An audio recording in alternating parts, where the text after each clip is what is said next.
I was young and still in school when the first president of Kenya, Mzee Jomo Kenyatta, passed on in August 1978. And I vividly remember that I lined up for hours to be able to view the body at State House, Nairobi. Now, of course, one of the reasons I remember, that was my first and only time to enter State House.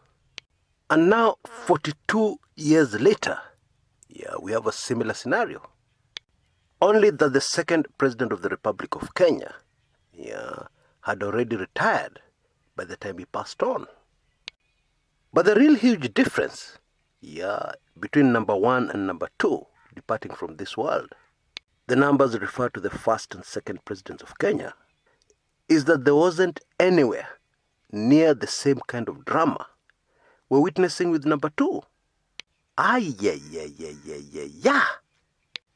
yesterday, Sunday, was a day which I can call a day of very strange drama. And this is apart from what has already happened. Drama at Lee Funeral Home, with some people being told, no, you can't view the body immediately. To some people attempting to rewrite history. And I'll come back to that bit of rewriting history a little later. So what happened yesterday? Well, the third president of Kenya decides to view the body of number two. And very strange, he doesn't use the main gate to Parliament. Those of you who know Parliament buildings will know that there's another side entrance facing Continental House. That's the gate he used. He entered quietly, almost unnoticed. And then, what happened next is that the whole place was sealed off.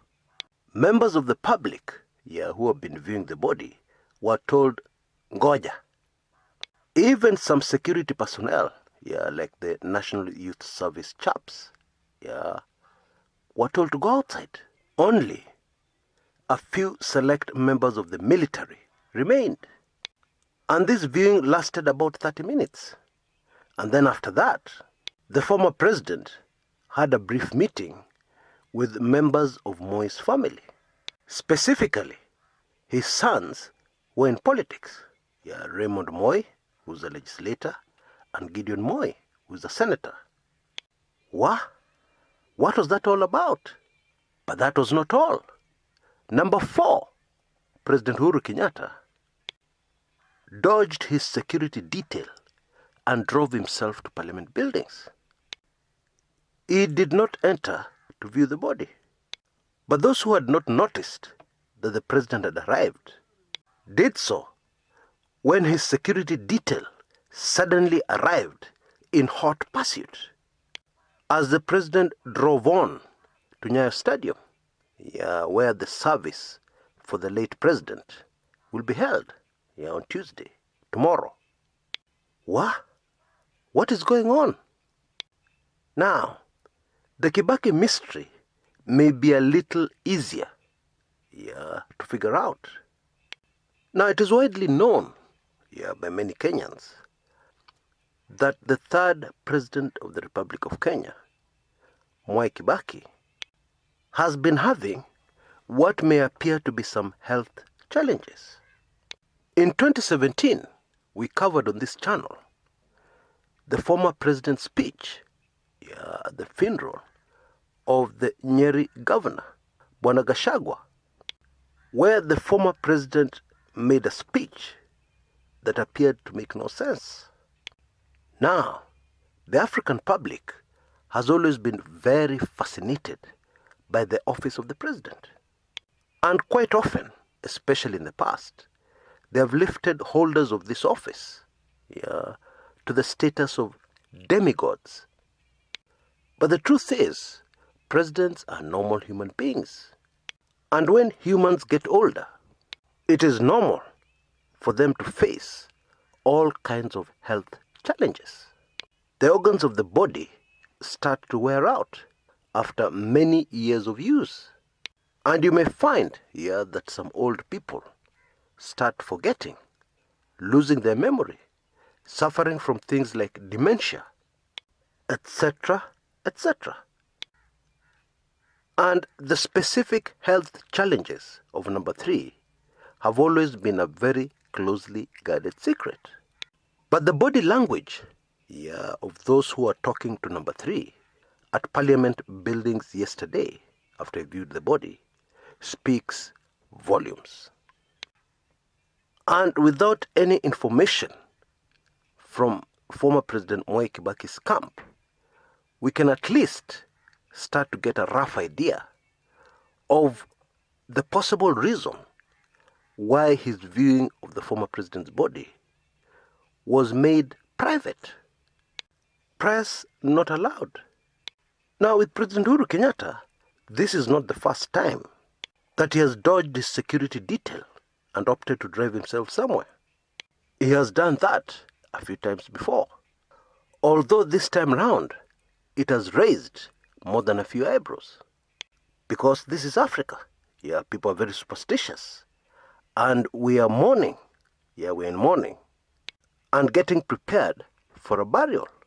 And in Africa, whatever happens during that period is often closely analyzed.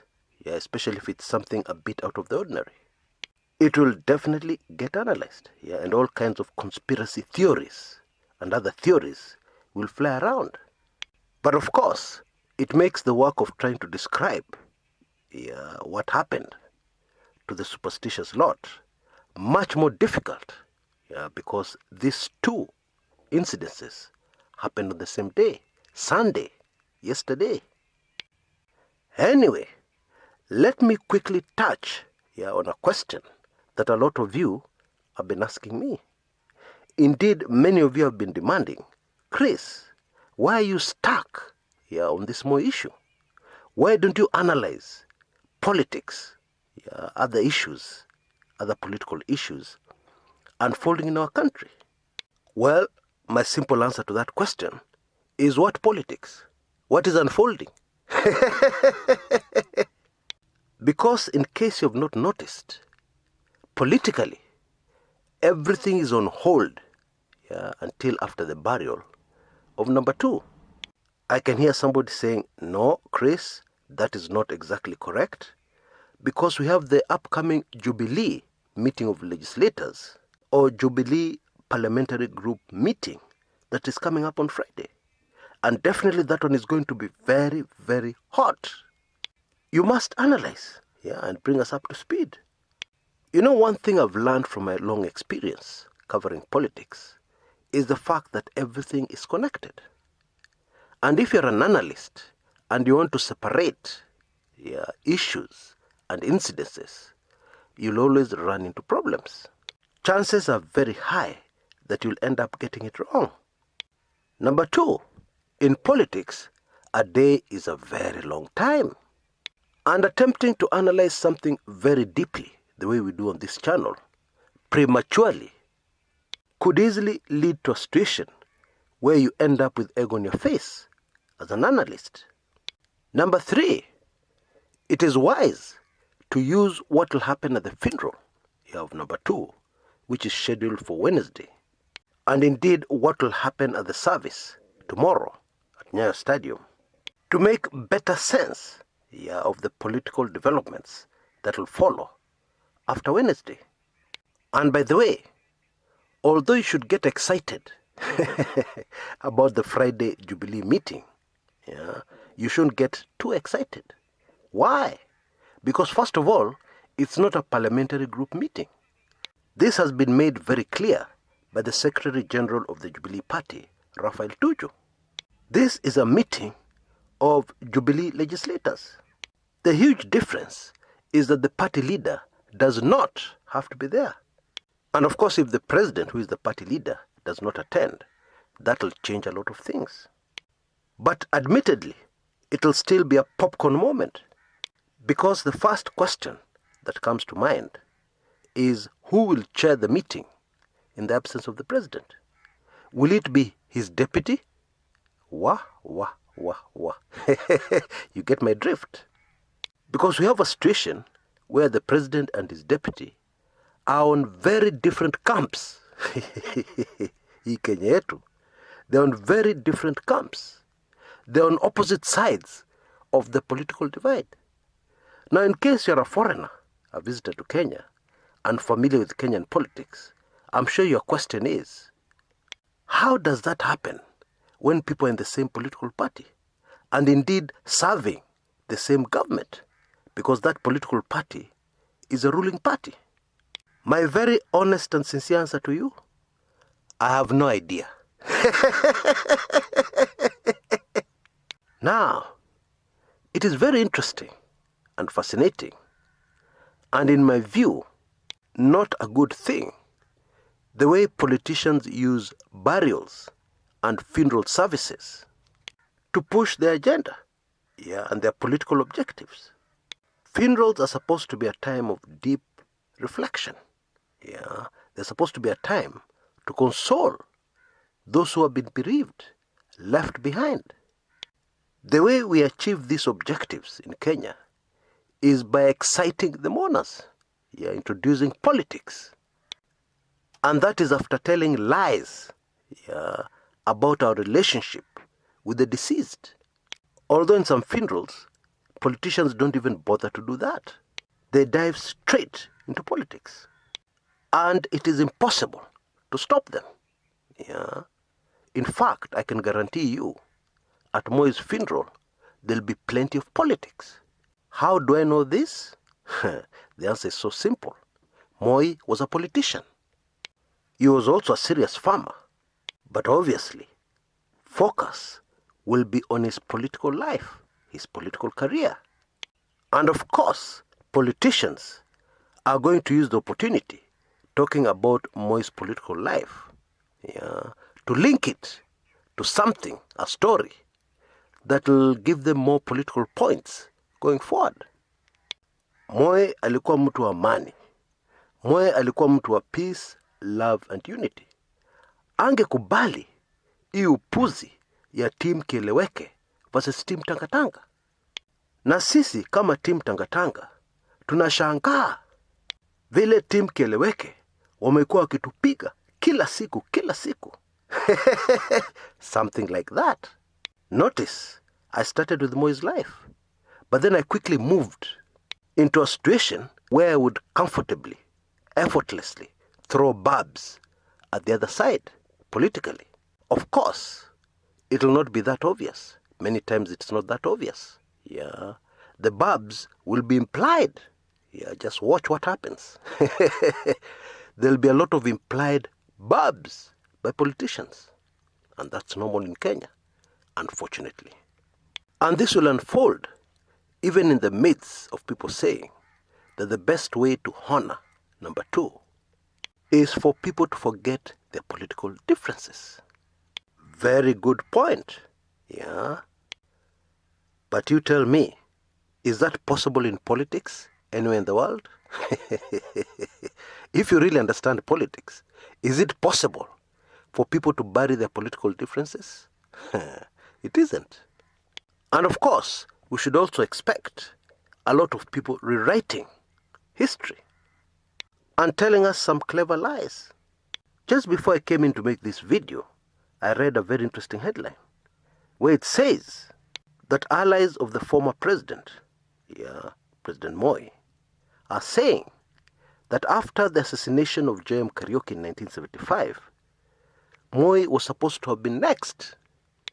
Now, it is easy to lie to people who are not there. But fortunately, on this channel, you have me. And I was there. And where I was too young, I had my political lecturer.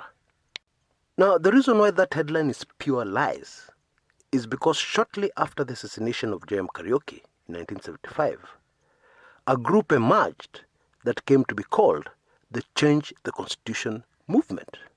And no, they didn't want to expand the executive. What they wanted was for the constitution to be changed so that the vice president would not automatically take over as president in acting capacity before an election was organized within 90 days. Why go into all the trouble of wanting to change the constitution, targeting the vice president, very obviously. Yeah, when you can easily assassinate the vice president, if we're to believe these lies, these people trying to rewrite history, doesn't make sense to me. And I'm sure I'll hear a lot of things during the funeral that will not make any sense, but I'm ready. Now, perhaps the most accurate picture you'll ever get of the real Mwai, yeah, is in the very controversial ebook, which you can see on your screens right now. Now, many of you will know that I withdrew this particular ebook from sale yesterday at midnight, as promised. However, we have had just too many complaints. Oh, Chris, we live very far away, different time zones. We're not able to keep up and make it on time. Blah, blah, blah, blah, blah, blah. And so I've done something that I did not want to do. And this offer has been extended, but for a very short time. Until tomorrow, Tuesday, midnight, Kenyan time. No further extension, that's it. So you'd better hurry if you want a copy of this sizzler. More information follows in a clip I'd made earlier. Until next time, this is Chris Kumekucha.